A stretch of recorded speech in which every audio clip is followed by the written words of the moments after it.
My end value for the dollar is zero. Zero. When is that going to happen? I mean, let me not ask tomorrow, but obviously 15 not years, tomorrow. 30 years? Well, I think in like 10 years, 12 years time, the US dollar will be like wallpaper. Yeah. The dollar is in danger, great danger, and we're in worse shape than we were in the 70s, and it was rather chaotic then. So we're moving into a very, very dangerous era, according to what the gold price is telling us. Make no mistake, the path that we're on right now is not sustainable. This is not the type of growth dynamic that the United States needs to stay on indefinitely. It cannot do that. So far, the house price appreciation has stayed excessive. So far, real interest rates have stayed low. So far, America's foreign creditors have kept funding our external deficits. So far, the crisis that could emerge from this combination has yet to occur. And the longer these problems do not surface, the deeper the complacency becomes that maybe we can get away with this indefinitely. It's human nature.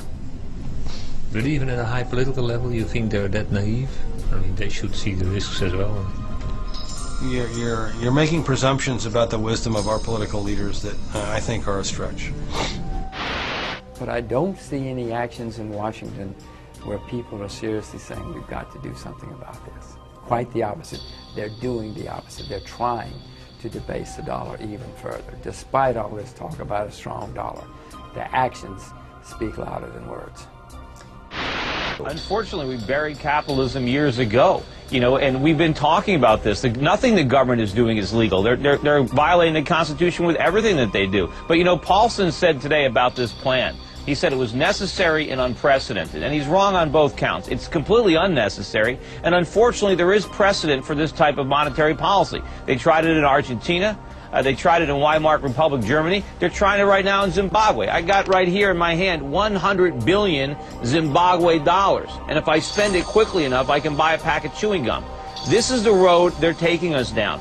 We don't need liquidity in this country. We need savings. And the government is trying to inject the banks with all this liquidity so they can loan it out. But you can't do that. We need legitimate underconsumption to have real savings. All the government is providing us with is inflation, and we're going to get more and more of it. So, in 2005, a Dutch documentary was released posing a scenario in which the dollar collapses 25% against the euro in one day. Since the making of that documentary, the dollar has lost 17% of its value against the euro, and even more against other currencies and commodities. At the time of the documentary, the US government was borrowing $3 billion per day to finance its spending. Today, the government is borrowing and printing close to $5 billion per day. The US national debt is now over $12 trillion, and US unfunded liabilities now add up to $106 trillion. To put this in perspective, the US collects about $2 trillion in tax revenue. This would make the national debt 6 times larger than what the government collects in taxes, and it would make the unfunded liabilities more than 50 times larger than the US federal tax revenue. In all past cases of high inflation or hyperinflation, the main cause was too much government and national debt, which causes governments to print money in order to service the debts. Over the past 30 years, many governments have irresponsibly wiped out their nation's currencies and the wealth of their citizens.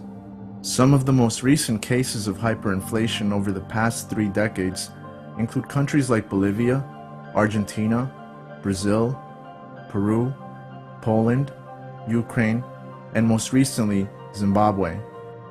The script of an inflationary movie is always the same.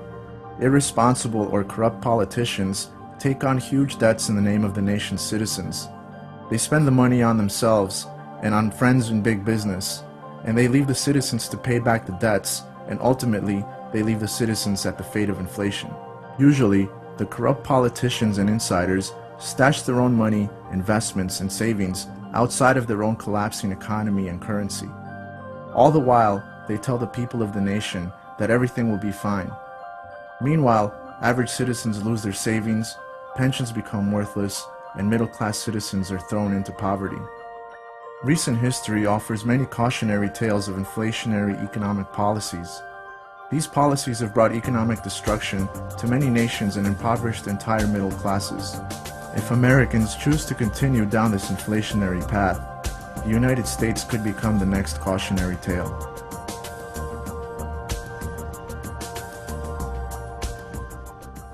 Bolivia. What's the inflation rate in Bolivia this week? Because we had galloping hyperinflation that destroyed our economic base. We found that Bolivia was the 7th highest inflation in the history of man. 23,500%. Prices increased by the hour. The root of the problem was government finances. The government was spending 30 times more than it received in taxes. For decades, they just printed money. They collected no taxes. If you can't collect taxes, you have to make money up somehow, and so you just printed it. Bolivia was a basket case. We were considered hopeless. We had help from nobody. We were totally alone. The World Bank had closed its office. The IMF had pulled out its representative. And the American government and other friendly nations wouldn't answer the telephones.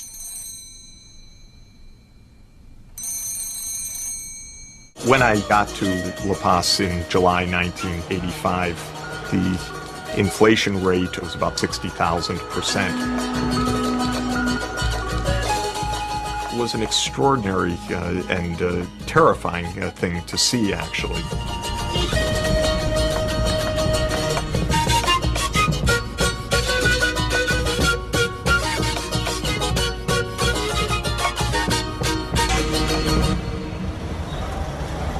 It was a society at the edge of the precipice.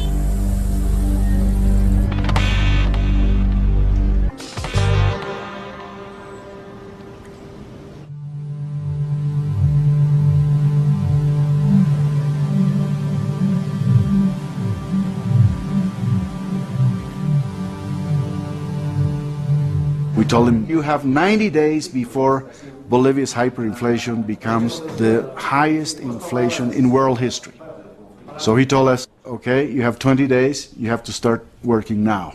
There was a big discussion whether you could stop hyperinflation or inflation period by taking gradual steps. In this, Jeff Sachs was influential. He's had all this gradual stuff that just doesn't work. When it really gets out of control, you got to stop it. Like in medicine, you got to take some radical steps, otherwise your patient is going to die. In August 1985, Goni went public with a program called shock therapy. It caught everybody by surprise. It had great credibility. It was a shock. Shock therapy spelled the death of dependency theory. Government spending was slashed. Price controls were scrapped. Import tariffs were cut. Government budgets were balanced. We didn't use highly sophisticated economic theory to deal with hyperinflation. We just use very simple things, such as from now on the government will only spend what it gets.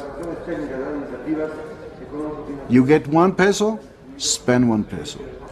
You get 2 pesos, spend 2 pesos. If we don't have it, we don't spend it. No borrowing from the central bank, and therefore the central bank did not have to print money. Shock therapy meant that the price of essentials, transport, food, fuel, all shot up.